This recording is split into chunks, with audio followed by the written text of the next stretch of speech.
Welcome. In this lecture, we're going to go through kind of building up to Riemann sums by doing this with an example of approximating the area under a curve, using in particular the left endpoints.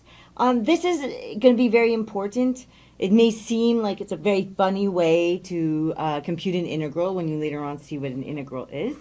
The reason why I still believe in teaching this is because this is giving you it's giving you multiple things. One is it's going to connect up to that picture we had before of where you could take like a distance times a velocity and get the change in position, or something like this. And we're going to like gradually move from there to this idea of getting close to the area under the curve, which is then going to be the integral, and so on. And so I think it's important to actually build it up in this way so you actually kind of have a feeling for what's going on. So let's go ahead and get started.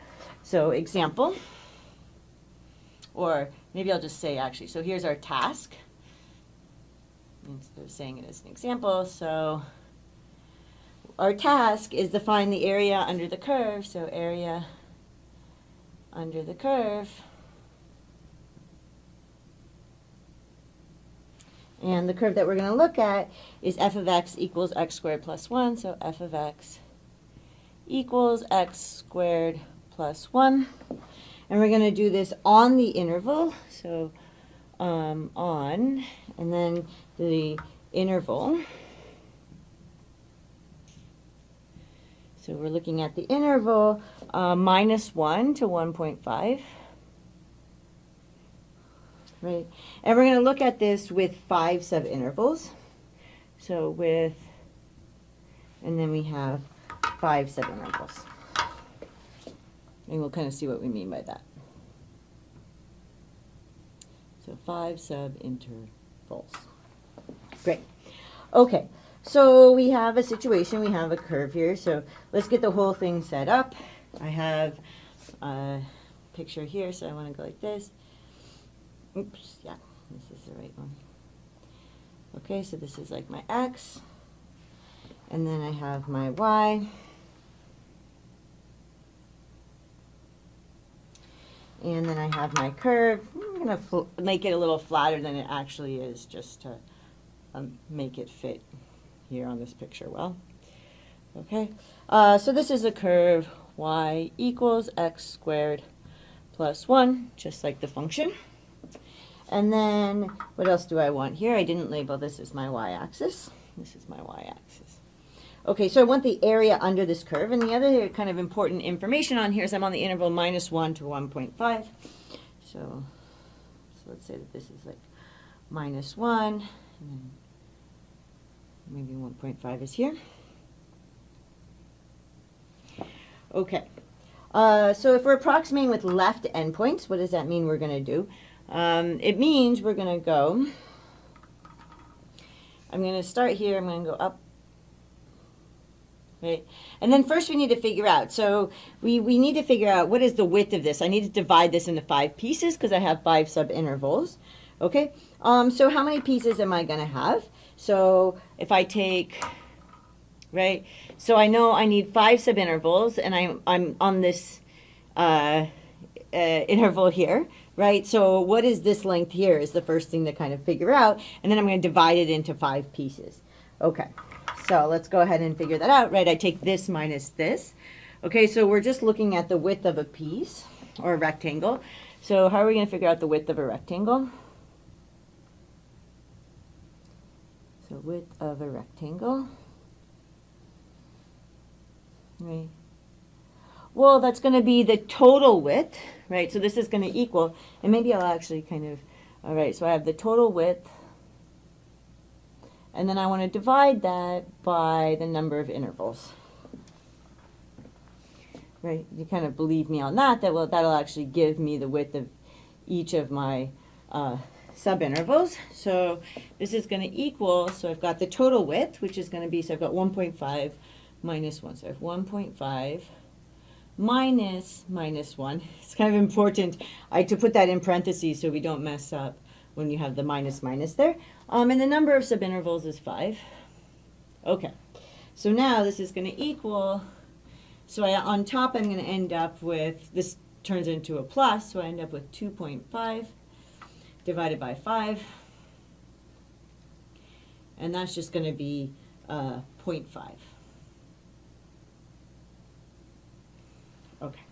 So the width of each of these is going to be 0.5, so that kind of gives me the values in between. So I have one here, so I have minus 0.5, I have 0, I have 0.5, and 1, and now I'm building my rectangles, right, on the left endpoint. So every time I hit a left endpoint, I'm going to go up, up, up, I hit that, and then I go over and down at the next endpoint. Okay, I go here, I go up till I hit the graph, I go over, I go down. Go up till I hit the graph, I go over, I go down. I go up till I hit the graph, I go over, I go down. Just looking at this picture, you believe me that this is right. If I added together the areas of these rectangles, it might not exactly be the same as the area under the curve on that interval, but it won't be like ridiculously far. Okay, so, and I'm gonna want to maybe I'll go like this with these so that you can kind of see what I'm talking about here. And this area, except I want to leave a little space for myself so I can write in, then I'm going to call this area 1, A1. I'm going to call this area A2, this area A3, this area A4, and this area A5. So these are the areas that I'm going to want to be summing together. So to approximate the area, so the approximate area, it's a little bit of orange still mixed into it, that's okay. So my approximate area, right, is going to equal, well, I'm just going to add these up, right? So I'm going to go A1 plus A2 plus A3 plus A4, and then ultimately plus A5. Okay. So now I need to figure out what those areas actually are. So the width of a rectangle is, we're going to have a name for that, so that's going to be delta x. Okay. So delta x is the width of a rectangle. So I can kind of write that in here. So this is delta x equals 0.5. Okay, so because if I wanted the area of a rectangle, I'm going to want to take, give myself a little room here, I'm going to want to take the width times the height, right? We know that's how we do the area of a rectangle, right? We do the width times the height. Well, this is the thing where it's really important to remember how the world works, and by the world, I mean graphs of functions. So what is this point here? This point is, well, I'm at -1, but then I need to plug -1. This is the graph of that function, so I need to actually plug that in like this. Okay. And that would actually give me that f of -1 there is actually going to give me this height. Right? So I get that height there. And it's going to keep on working like that, right? This point here is going to be -0.5, and then, right, so this is -0.5, then f of -0.5. Okay. And this would keep on going, so you would always get the height on the left-hand side by plugging that left endpoint into your function, right? So I want to multiply the width, which is this delta x, this is the width of a subinterval, which we know is 0.5. I want to multiply that by the height, which we know is sticking that left endpoint into the function. So let's just kind of go ahead and show this. So this is equal to, so I want to take the delta x, and I want to multiply it by f of -1, and then I'm going to add, right, so I have delta x, f of the next one, so f of -0.5, we keep on going, plus delta x of f of 0 plus delta x of f of 0.5 right? And keep going. So delta x f of 1. And then we're done because that's the last left endpoint. Okay? So then we keep going here. And we want to look at, so this is equal to, and I'll keep going actually with blue because for some reason my green is running out. I'll get a new one. Okay, so this delta x we already know is 0.5, but I'm just going to pull it out of the whole thing, right? The delta x shows up in every single one of these, so I'm just going to pull it out of all of them. So I have 0.5, and then I'm going to multiply that. Well, what's f of minus 1? I have to actually stick that into the function here. So minus 1 squared plus 1, so that's going to be 2. And then I have to stick minus 0.5 into the function, and I should get 5/4. I'm going to keep going. I'm going to plug 0 into the function, and I'm going to get 1. I'm going to plug 0.5 into the function, and I'm going to get the same thing as if I plug that in. I can get 5/4. And then I have one last one, which is to plug 1 into the function, and I'm going to get 2 again. Okay. So I can go ahead and compute this, and I can get 15/4. Okay, so what did we just compute here? So what did we do? We went and did, I wanted to use 5 subintervals to approximate the area under the curve using rectangles. So first I had to figure out the width of one of those subintervals so I could kind of figure out these values and so on.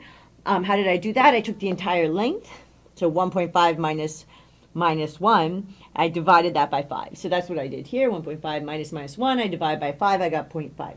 So I know that the width of each of these is 0.5, right? And then once I did that, I was able to, I knew their width and I just need their height, but I noticed that if I'm looking at this length here, so I'm looking at the y value of this point, which is actually f of minus 1. Here I'm looking at the y value of this point, which is f of minus 0.5. Here I'm looking at the y value of this point, which is f of 0. Here I'm looking at the y value of this point, which is going to be f of 0.5. And then at this point, to get this height, I'm going to get f of 1. Okay, so that's kind of what I did here. I took those widths times those heights. I pulled out the width. And maybe I can just kind of go over these with, I'm going to switch to this. This is like I'm double using red for 2 things. It's okay. So delta x, and then this is that delta x so that it's clear where that came from. And then I had to put my, and I actually had to plug these into my equation, right, for my function. And that's how I got those values, and I just added them up. Okay, so this is a specific thing. It is the approximation by left endpoints, and it's called L. This one is L5. So the L comes from left, and then the 5 you may guess is from 5 subintervals. Okay, so this is L5, right? And here we write left endpoints.